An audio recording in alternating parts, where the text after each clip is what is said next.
Continuamos aqui com a Daniela Rosendo, falando do ecofeminismo. Daniela, vamos continuar no assunto que a gente estava falando, que é a questão da etnia, questão da representatividade, né, e não tão da quantidade, né, que você estava falando das mulheres negras, indígenas, crianças, idosos, e essa relação que tem dessas dificuldades dos direitos da mulher com os direitos dos animais, os direitos ambientais. Qual é a relação? Como é que tudo isso se une?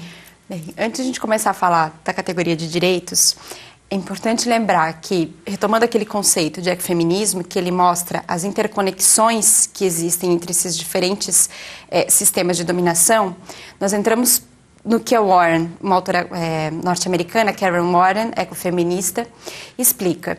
Então, ela mostra que, segundo a literatura ecofeminista, existem diferentes conexões entre mulheres e natureza.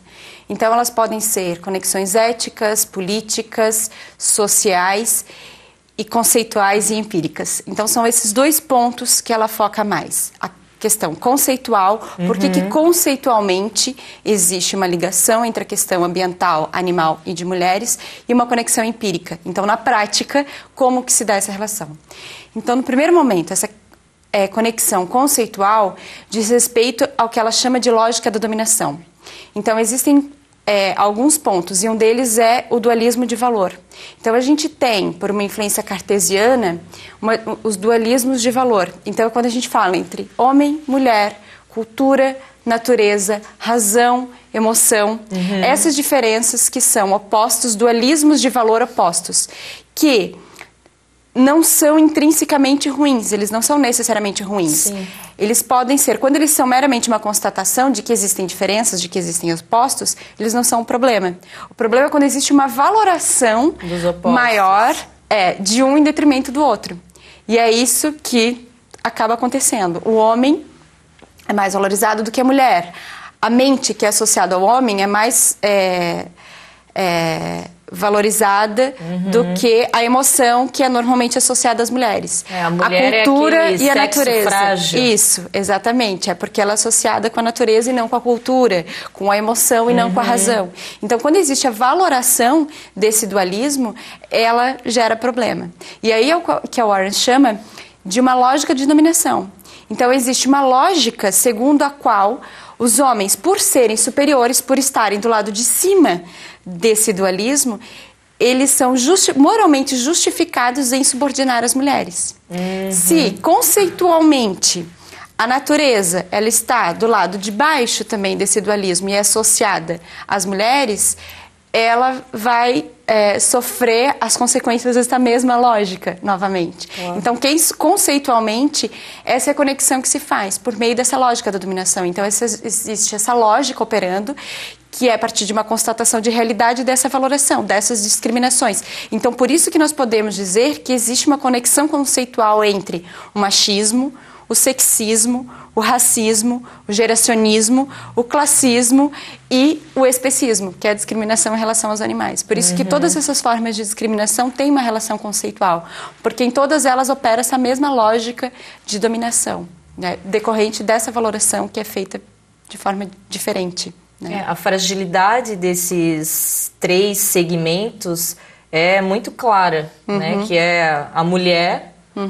que é a natureza e os animais. Então, né, como você falou, eles são conhecidos como vulneráveis, e daí o ecofeminismo ligou esses três segmentos para trazer e mostrar que eles não são tão vulneráveis e frágeis. Seria mais ou menos isso? Porque como mulheres nós sabemos que nós temos força também, né? Nós sabemos que nós podemos fazer as coisas, nós sabemos que nós temos condições de estudar, de trabalhar, de fazer tudo isso como os homens também, né? Então nós já chegamos a esse patamar, então sabemos que temos condições também, que podemos. Claro que tem situações que são diferentes para homens e mulheres, né? Mas a gente não pode cair nesse binarismo e achar que tem diferença e que sempre tem que ser dissociado, ou que um vai ser melhor do que outro. né? Então o problema vai estar sempre nessa valoração, né? E da mesma forma os animais. Então o feminismo consegue chamar a atenção para esse fato de que as mulheres devem ter o mesmo poder, o mesmo acesso ao poder do que os homens. E aí o ecofeminismo quebra a linha da espécie, quebra essa barreira da espécie, mostra que no que nós somos iguais aos animais, nós temos que ter o reconhecimento também da mesma forma. Né? E até porque, assim, se for analisar, né, Daniela, a mulher que tem a capacidade de gerar um ser humano é tida como subordinada ao homem. Ele não tem capacidade de gerar ninguém, né? Pelo menos estão até tentando, mas não conseguiram chegar a nenhum estudo. E logo ela, que tem toda essa capacidade, até então é o sexo frágil, é subordinada, né? Não tem a capacidade de gerir uma empresa, né? Todas essas questões e que o ecofeminismo, eu acredito que está, né, aos poucos aqui no Brasil ainda, né? Como você vem falando... É uma maneira ainda bem pequena, né? O movimento ainda não trouxe grandes revoluções aqui para o Brasil. É um movimento ainda incipiente, né? Porque se fala... O feminismo já é um movimento mais consolidado, existe muita resistência, é claro, porque a gente está querendo romper com essas relações de poder que existem, então é muito difícil, é um desafio muito grande, e o ecofeminismo é maior ainda, né? Porque a gente tem uma sociedade que além de machista é especista, que explora sistematicamente os animais, né? Seja para vestuário, alimentação, experimentação, para tudo os animais ainda são utilizados, e isso acaba justificando a violência institucionalizada contra eles. Então é muito difícil porque nos tira da zona de conforto, né? Então, um homem que é questionado já pela sociedade, de forma geral, por agredir uma mulher, embora ainda aconteça, ele sente que tem uma reprovação social. Agora, a violência contra os animais ainda é institucionalizada e ainda é questionada por poucas pessoas, né? Então, sair disso é sair da nossa zona de conforto. Saber que a gente não pode mais fazer tudo, né? Em nome da racionalidade humana.